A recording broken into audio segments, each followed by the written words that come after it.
Josh, what are you doing? I'm just heading out to the store. Do you need anything? No thanks, but why are you on a boat? Well, if I was in any other place in the world, I'd be driving in a car, like most of our listeners. But today I'm in a unique city, the only one in the world that looks like it's floating. A floating city? Sounds like a place from a storybook. Well, it is really a special place. Want to hear more about it? Of course.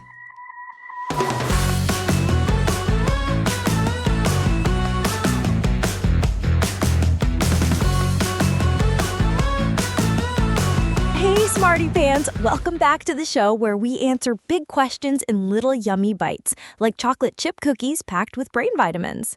I'm Emma, and today we have a question from our friend Leora about a city with no roads. Hey, Leora! Hi, Emma. I want to know about Venice. Why there's only water there and no streets? That's my question. Hey, Leora. Wow, that is a great question. To answer it, let's tell the story of how Venice came to be, well, Venice. Okay, let's start with the basics. Where is Venice? Venice is in Italy, on the northeast side near the Adriatic Sea. If you look at a map, you'll see that Italy is shaped like a boot, and Venice is sort of up near the top, where the boot would have fancy laces tied in a double knot. Okay, and how many people live there? Today, about 50,000 people live in the historic part of Venice, which is the part with the canals and bridges and boats. The greater Venice area has around 250,000 people. Wow, that's a lot of people. Yeah, and add to those people the millions of tourists who visit Venice every year. It's one of the most visited cities in the world. So sometimes there's more tourists than actual Venetians walking or floating around. Let's jump back in time. How old is Venice? Venice was first populated by people over 1,500 years ago. But it's a little hard to know exactly who the first people were to build the city. What we do know is that they were looking for a safe place to live, away from invaders on the mainland. So they decided to live on water? Yep. They escaped to a bunch of marshy little islands in a lagoon, which is basically a giant puddle next to the sea, which is where they were safe from the invaders. But they also needed to stop their homes from sinking into the mud, so they stuck some wooden poles deep into the water, and guess what? What? Those wooden poles are still holding up buildings in Venice today. Wait. Wood that's been underwater for over 1,000 years? I know that if I wet some wood, it usually gets black and rots. Usually, that's true. But in Venice, the water actually helps preserve the wood because there's no oxygen down there to make it rot. It's science at its best. And I have another trivia question for you.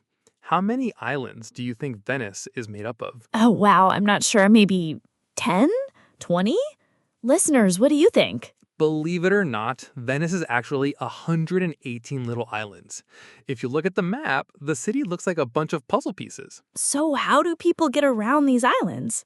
In Venice, instead of cars, people use boats to get around. There are no roads with traffic lights or honking horns, just canals, bridges, and the sound of water splashing as boats go by. So every day is like a boat parade? Pretty much. And the two main kinds of boats people use are vaporettos and gondolas.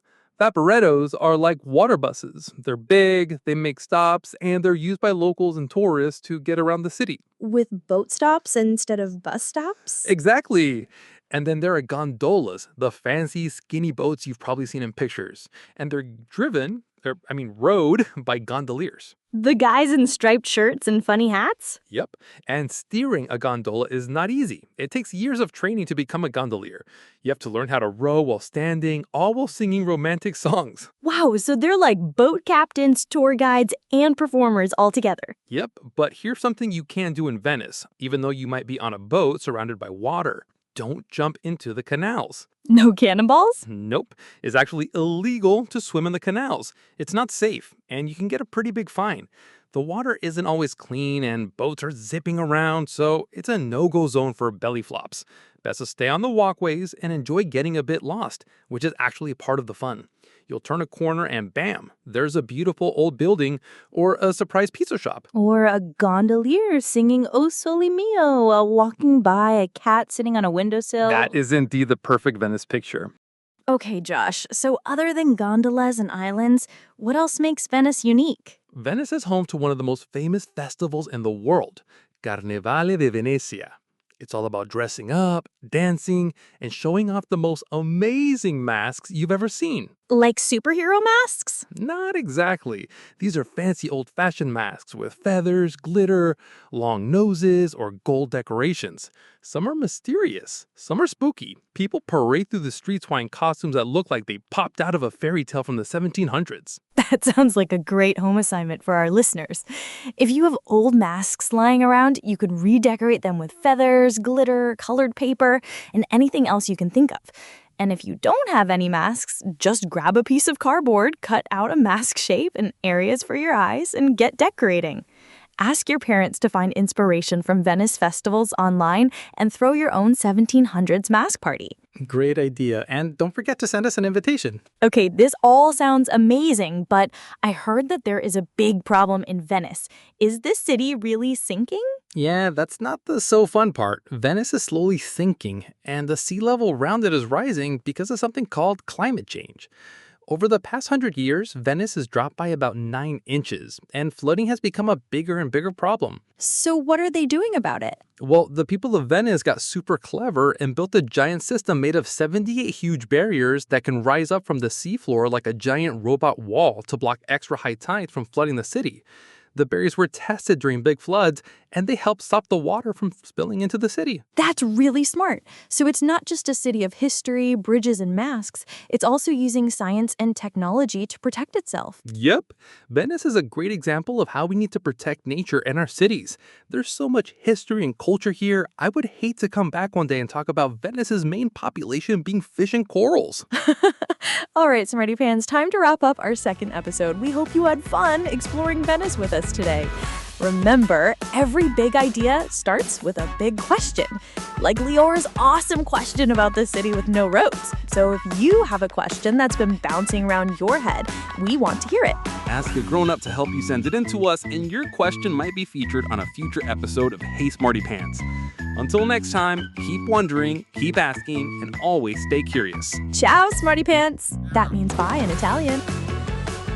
The Hey Smarty Pants podcast is produced by Leora Cohen and her dad. Our theme music was created by Andre Rossi, and we use different AI voices like mine to deliver our content.